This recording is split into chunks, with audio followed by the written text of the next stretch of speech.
Welcome to Parev TV. We are excited to share with you some information about the book. What is fascinating about this book is 100 years after the Armenian genocide, new material is being surfaced, is being unearthed that gives us a clearer picture of what happened in 1915. We believe it is very, very important that we support these works, we promote these works, and share these experiences, very unique experiences, with the public to keep the memory of 1915 alive after 100 years.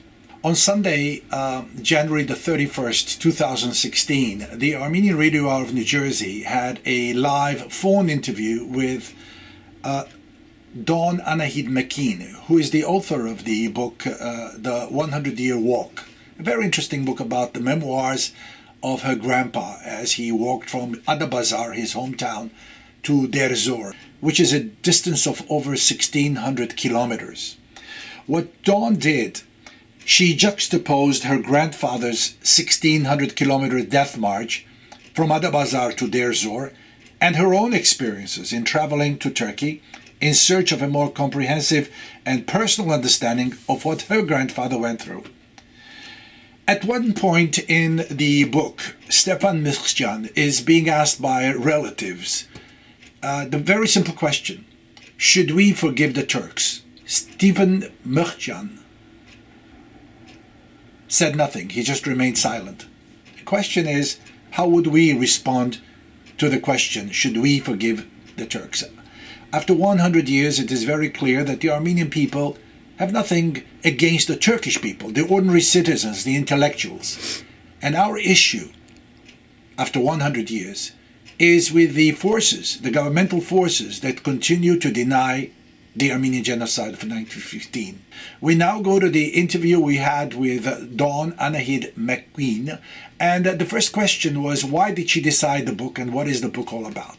Thank you. Enjoy the interview. First of all, thank you so much for having me on the show. This is a story that I grew up with. Ever since I can remember, my mother has been telling me about what happened to her father, just like many Armenian families. But I'm half Armenian. I can't speak Armenian besides a few words or read Armenian. And so my mother would tell me these stories, but I didn't learn about it in school. I didn't know much more about my grandfather besides these very sad stories of this man who struggled across the desert and was so thirsty that he had to drink his own urine. And as a child, what can you understand about you can't comprehend a situation where a man would be so thirsty he would drink his own urine. And I just didn't understand it until I grew up, and I finally, a relative translated his journals into English.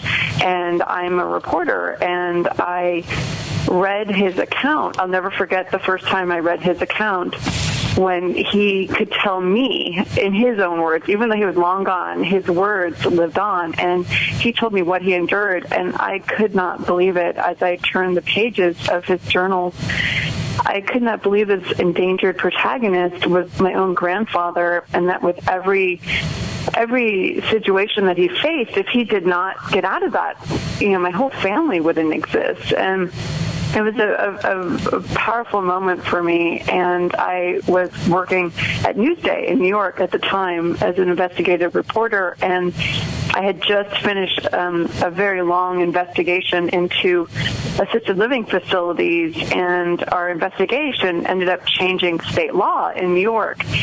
And so I asked myself, why am I not, I'm spending my life telling other people's stories, but why am I not telling my own family's incredible one?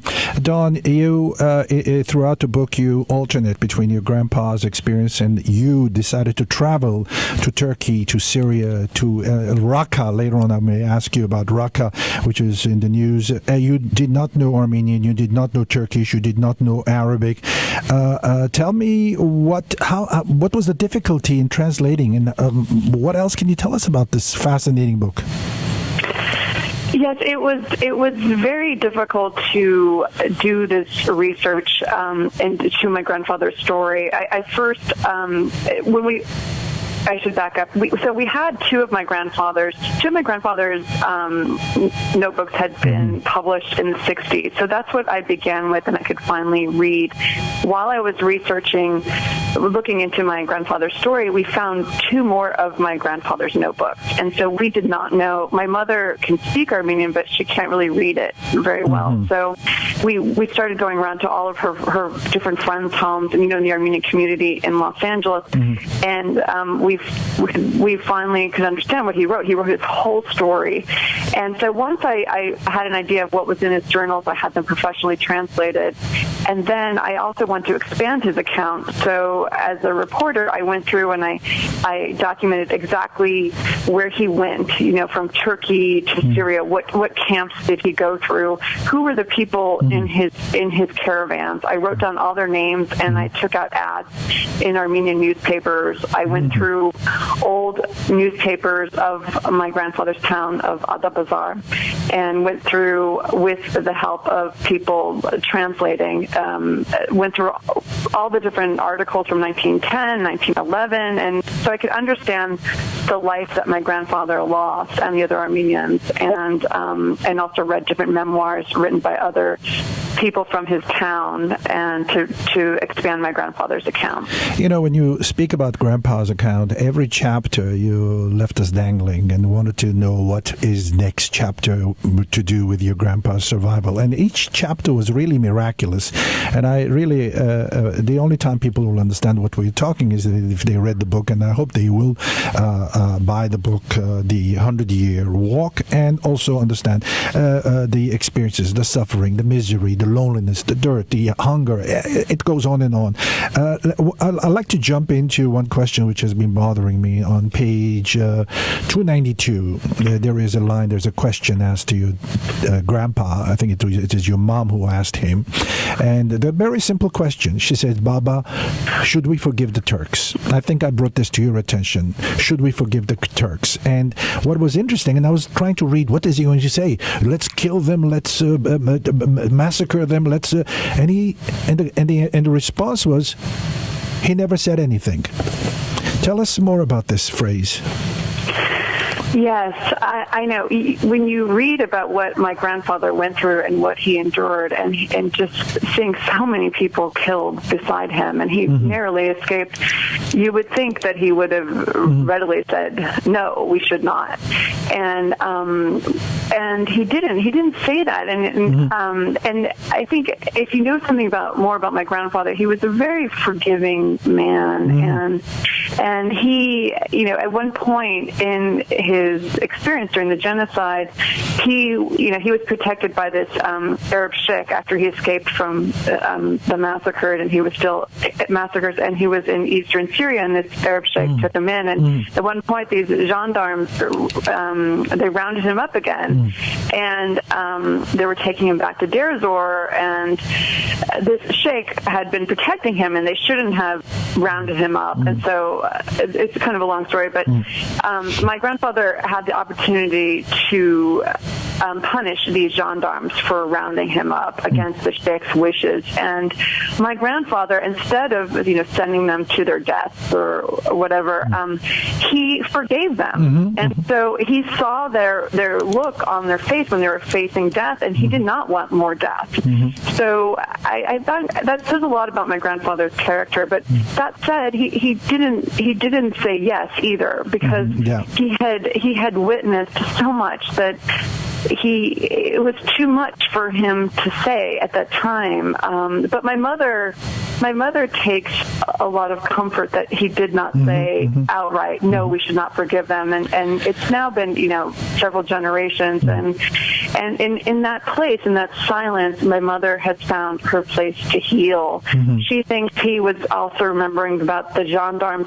There were Turkish gendarmes who saved his life also, and who helped him. There were Muslim people who saved him, and so it was very complicated for him. And she just said it was a sad thoughtfulness that he couldn't express, and I don't think he had an answer for it, and that's why he was silent. Let me ask you the same question: should we forgive the Turks? Yes, that's a very good question, and I think it comes down to the person, the family, each person individually, what they want to do, about how they feel about what their family history is.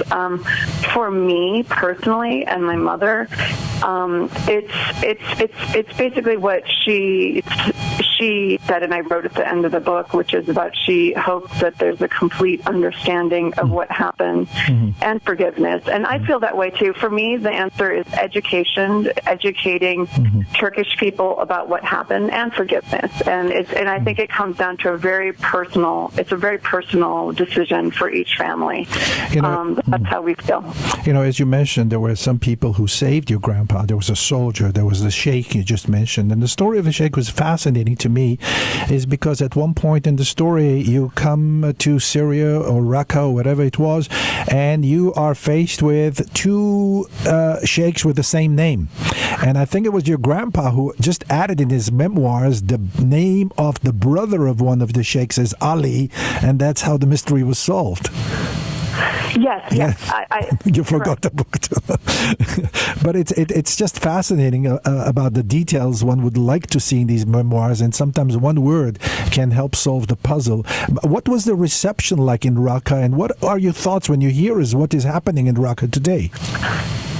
Yes, it's so heartbreaking about what's happening in Raqqa today, because the Raqqa that we see in the news of these people waving black flags and just, it's not the Raqqa that I visited. And when I visited Raqqa twice, in 2007 and 2009, and when I visited Raqqa, I was taken in by a Bedouin sheikh who helped me find the clan that saved my grandfather's life, and gave me his daughter's room, and took me to a feast on the Euphrates. And so I had a very different experience, and that sheikh was instrumental in helping me find this clan. And when I went to the village along the Euphrates with the descendants of this Arab sheikh who saved my grandfather's life, the welcome was incredible. 300 people greeted me when I came to the town and just took me in, and they had saved about 4 or 5 other Armenians also during the time of the genocide. And so they were just incredible, and it was one of the most beautiful moments of my life to sit there and thank them for taking in my grandfather, for their grandfather to not listen to the rhetoric that Armenians were dangerous people and to stay away from them. No, this sheikh took in my grandfather and ignored that rhetoric and treated him like a son. And I think it's an important message today, as there's so much discussion about Muslims, and it's very dangerous to talk about, to degrade a whole people, and to say a whole people is dangerous. And this message about the sheikh taking in my grandfather and treating him like a son is very important in these times. During the genocide, the chaos, many people were deported, families were decimated, and they spread out, and one person did not know if the other was alive. And your grandpa was cut off from his family, and the way you presented him coming back to his mom and knocking at the door, and the mom who thought he might have been dead or not knowing of his whereabouts, just the powerful joy of a mom. And you say at that moment, grandma or his mom could say, I'm ready to die because I'm so happy that my son is alive. Tell us more about that. Yes, I know. Just you recounting it makes me cry almost every time when I read it. It's just, my grandfather, the reason he went through so much, and the thing that really kept him alive was the thought of seeing his family again. And he was just always trying to get home to them. And they, of course, they were all together, and except for him, without him. And so to see him again, he said that he believed his mother's prayers kept him alive during the genocide, and she felt that her wish wish had been granted and she could die. She finally, her family, her son was alive, and she felt like her time had been served, and it didn't matter if she died at that moment because she was so happy that her family was complete. And it's just a beautiful moment for me. And this whole book is about family. It's about my grandfather trying to get home to his family, and it's about me trying to understand my own family history. You know, when we leave home for 1 or 2 days, and if we go camping or wherever we go, the first thing we do, we want to come back, take a shower, and to feel relaxed. And the reason I bring a shower is, again, one of the stories you had about Grandpa getting a bath in one of those Turkish baths, which you visited too when you were in Turkey. It must have been felt like paradise, jumping and taking a shower or whatever bath you took. Tell us something about your experience there. Yes, one of the places when I was retracing my grandfather's steps across Turkey to Syria is in Kilis, which is eastern Turkey. He, at one point, had left the camp of Katma and had walked to Kilis to take a bath, and he, was so dirty and was so happy to be kind of cleansed by this water for a moment until the owner of the bathhouse discovered that he was Armenian and chased him out and beat him with a stick. And so I wanted to go back. I wanted to go to Kilis and go to a bathhouse. And I don't know what I was expecting or what I was searching for even. But I went in 2007 into a bathhouse there, and I didn't bring any soap or anything. And I didn't know I had to. And while I was there, these two Turkish women, I started to talk to them and told them that I was Armenian and my family was from Turkey. My mother was born in Istanbul. And, their reaction was actually very beautiful. They, instead of, looking at me a certain way, or I don't know what I expected, they gave me shampoo and they started shampooing my hair and singing. And for me, it was an extremely healing moment. You grow up with these stories, and it just gives me faith about about people and moving forward, and it was just, there was so much love coming from them to me, and I just hold those moments very dear to my heart. You mentioned the word moving forward. That's all what we want to do for Armenians and for mankind, to move forward, to be better than what we were yesterday. I think it was Tom Brokaw who wrote the book, The Great Generation. What are your thoughts of this great generation, the survivors? How fascinated are you that they were able to start all over and live in Spanish Harlem, live in California, support families and move ahead? What is your, give us a couple of words what you think of that generation. I am simply in awe of them. I am in awe of the courage that so many of them had to move forward, to build a new life, and to have families and go to work and also just to move forward with what they witnessed and what they endured, and also to be the building blocks for the next generation, to lay the foundation for us to have an education, and I'm simply in awe. I don't know how they did it. I wouldn't have been as strong. And every single family, Armenians, we all have families like we all have stories like my grandfather's, and I don't have words for how much respect I have for them and the strength that they've passed on, and I think we all carry that with us. And you just mentioned we all have stories, and very unique stories, very powerful stories, and I know many people who would put a few pages on in a notepad and within the family, keeping that story alive. What will be your advice to the younger generation who really have the ability, have the talent, have the opportunity? I would say, like you, what would be your advice to young aspiring writers or even non-writers? What can they do to preserve history? I think it's extremely important to preserve history. And even since the book has come out, so many people I've met have told me, we have these stories of my grandfather, or we have these recordings of them, or I want to tell the story. And it's extremely important, whether or not you get it published, as a book or not, it's extremely important to document it and preserve it and to give it to different Armenian libraries. And because it's historic, all these stories we have of survival in our family, or even how the next generation handled it. It's historic, and it belongs in our libraries as oral histories, or in any form of in any shape, whether they're recorded or written down.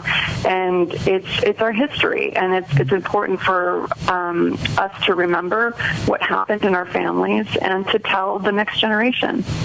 Histories. I just came to the radio station as I checked my mailbox. I saw a 4 or 5 pages from Syracuse University Alumni Journal, and it covered Sacred Justice. Did you hear about the book Sacred Justice? No, I haven't. It's by Miriam Mesrobian McCurdy. Another MacKeen McCurdy. She's married to an Armenian, obviously, but this deals also with her grandpa's life and experiences with Operation Nemesis. I don't want to get into it now, but my question to you is, how do you account to the fact that so many books are coming up in the year 2016? 1 week after the other, we keep hearing of another book. What is it that brings these out? I think, everyone has a different reason for why they do it, but these stories, they 100 years after the genocide, we're still going back. That's fascinating. I know. It haunts us. I think it haunts us. But it not only haunts us, the sad stories, but it also inspires us, the courage from our family members. It's extremely inspiring. And I think we have to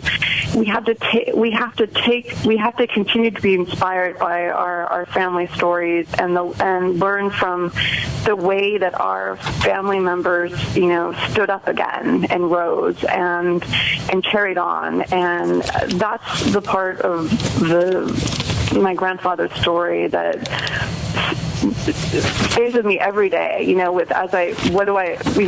all face challenges in life, and I always return to the courage that our family members had and shared, and it inspires me every day, and I know it will continue to for the rest of my life. There's another book, and I really would like you to read it if you have not come across it. Here we're talking about your book, and I'm telling you about another book, the 4 years in the mountains of Kurdistan. This is a book which was written by Aram Haygaz and was recently translated in its entirety. It's 200-300 pages long by his daughter, Iris Haygaz Chekenian, and 4 years in the mountains of Kurdistan. And they speak about this little boy who survived the genocide by accepting Islam and being adopted by a Kurdish sheikh or family or nomads. And the detail we get about the life of an Armenian orphan, I could say, who converted is just fascinating. And once again, it's 100 years after the genocide, we get this detail in the English language. Dawn, I don't want to take it too long. I think we should start wrapping things up. Where can people buy the book? Oh, great. Well, my book is available on Amazon, but it's also available at probably your local bookstore. I mean, it's available at Barnes & Noble or at your local bookstore, and hopefully maybe the local Armenian bookstore as well. Beautiful. So, yes, and I hope that people, I hope that the story resonates with them and that they will find my grandfather as inspiring as I do. I know you were in New York promoting the book 10 days ago or so in New York. What was the experience like? Oh, it was incredible. It was incredible. We had more than I spoke at the Lower East Side Tenement Museum and with Nancy Krikorian and Rafi Kachachorian, and it was incredible. There were more than 100 people there. Beautiful. And it was an incredible moment to share my grandfather's story with a larger audience. Will you be interested in appearing in New Jersey? Or is there some schedule you have?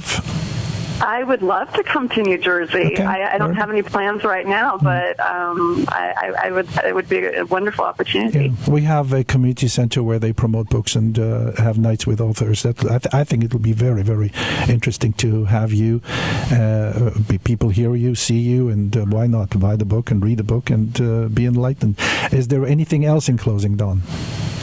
No, I just want to thank you so much for taking the time to speak with me and the listeners to take the time to learn about my grandfather's story. We wish you all the best, and again, congratulations on the most powerful book, 100 Years Journey. Thank you very, very much, Dawn. Enjoyed the the 100-year walk. Thank you so much. I appreciate it. Thank you. Take care. Bye. You're listening to the Armenian Radio of New Jersey.